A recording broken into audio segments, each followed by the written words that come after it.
সাগরনী হত্যাকাণ্ডের তদন্তাধীন আছে প্রায় 13 বছর হয়ে গেছে। এই 13 বছর সময়ের মধ্যে তদন্তই শেষ করা যায়নি।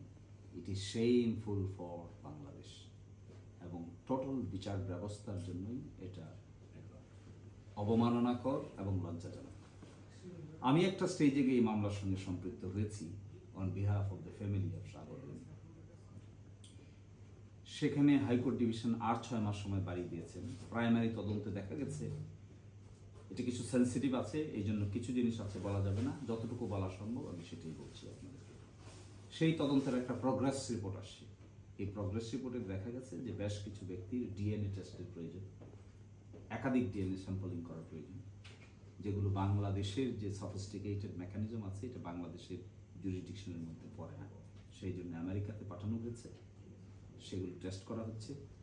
Proper identification of the culprit, সেখানে নির্ণয় করার চেষ্টা করা হচ্ছে যে হত্যাকারী কারা, কনস্পিরেটর কারা সেটা নির্ণয় করা যায়নি এখন।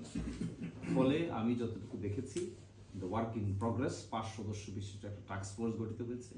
সেখানে গভর্নমেন্টের ইফিশিয়েন্ট ইনভেস্টিগেশন করে যারা, তাদেরকে সিলেক্ট করে নিয়ে এসে এই টাস্ক ফোর্সে দেওয়া হয়েছে, দিয়ে তারা তদন্ত কাজটি করছেন। এখনো তার শেষ কুল কিনারা খুঁজে পাননি। যতটুকু পেয়েছেন তাতে প্রগ্রেস আছে, কিন্তু কনক্লুশন হয়নি।